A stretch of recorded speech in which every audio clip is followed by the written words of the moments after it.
گلی کے نکڑ پر کھڑے اس بزرگ سے آتے جاتے تقریباً روزانہ سلام دعا ہو جاتی ہے، جو صبح صبح ریڑھی پہ سبزیاں لا کر بیچا کرتے ہیں۔ اتفاق کی بات ہے کہ آج جیسے ہی میں اس کی ریڑھی کے قریب پہنچا، سلام دعا کے بعد چل دیا۔ چند ہی قدم اٹھائے ہوں گے کہ مجھے لگا کہ کسی نے مجھے آواز دی۔ پیچھے دیکھا تو وہی سبزی والے بزرگ اشارہ کر کے بلا رہے تھے۔ میں ان کی طرف گیا، میں نے سلام کیا اور پوچھا، جی بابا جی، آپ نے مجھے بلایا؟ انہوں نے کہا، بیٹا ایک بات کہوں، آپ برا تو نہیں منائیں گے؟ ان کی آواز بھرا سی گئی، جیسے ابھی آنسو آنکھوں سے چھلک پڑیں گے۔ میں نے کہا، جی بابا جی ضرور کہیں۔ میں بھلا کیوں برا منانے لگا آپ کی بات کا؟ ان کی آنکھوں سے آنسو گر کر ان کی سفید داڑھی پہ جا رکے۔ میں نے کہا، کیا ہوا بابا جی آپ بتائیں۔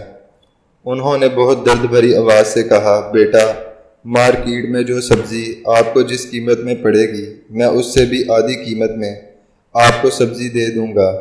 جس قیمت پر لایا ہوں اسی قیمت پہ لے جائیں، میں آپ سے 1 روپیہ بھی منافع نہیں لیتا۔ یہ کہتے کہتے وہ رو پڑے۔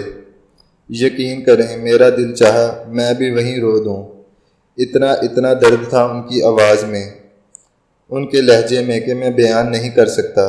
پھر وہ ذرا خاموش ہوئے اور گویا ہوئے کہ بیٹا آج صبح سے ایک گاہک بھی نہیں آیا، سب مارکیٹ کا رخ کر جاتے ہیں۔ میرے پاس جتنے پیسے تھے صبح منڈی جا کے سبزی لے آیا۔ بیٹا تم تھوڑی سبزی بھی لے لو گے نا تو میری بچے آج کھانا کھا لیں گے۔ جتنے بھی پیسے تم دو میں لے لوں گا، ورنہ انہیں پھر بھوکا سونا پڑے گا۔ میری بیوی اور میری 2 بچیاں ہیں جو گھر میں انتظار میں ہوں گی کہ کچھ لے جاؤں تو وہ پکائیں۔ میرے پاس مزید کہنے کو کچھ نہیں تھا۔ ان کی آنکھوں سے بے بسی سے گرتے ہوئے آنسو اور ان کے لہجے نے میرا رواں رواں جھنجھوڑ کے رکھ دیا۔ میں نے اس سے کافی ساری سبزی خرید لی اور انہیں کہا کہ اسی مارکیٹ والے ریٹ پہ دیں۔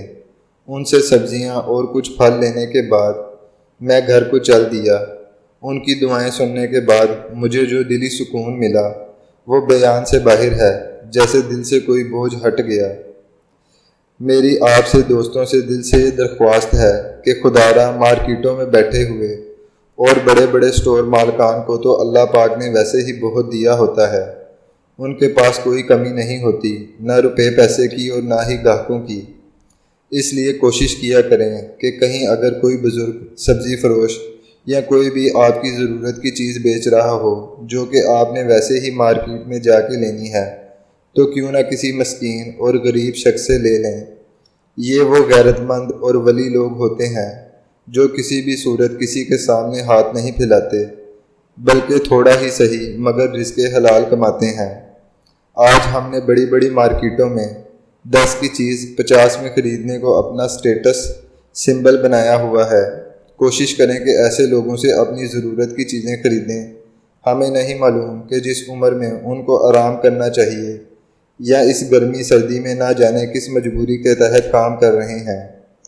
ایک بات اور کہ اگر یہ 1-2 روپے زیادہ بھی مانگ لیں تو کوشش کریں کہ نیکی سمجھ کر بھید بھاؤ نہ کریں، شاید کسی کی دعا کام آ جائے۔ ان 2-4 روپے کا میری آپ کی ذات پہ تو فرق نہیں پڑے گا، مگر ایک غریب کے لیے یہ بہت معنی رکھتے ہیں۔ یہ غریب اور بزرگ آپ کو اسی قیمت میں آپ کی ضرورت کا سامان بھی دیں گے اور دعا بھی مفت کی۔ پھر جو خوشی جو سکون آپ کو ملے گا آپ سوچ بھی نہیں سکیں گے۔ ایک بار آزما کے دیکھیں۔ وہ کہتے ہیں نا کہ نہ جانے کس بیس میں خدا مل جائے۔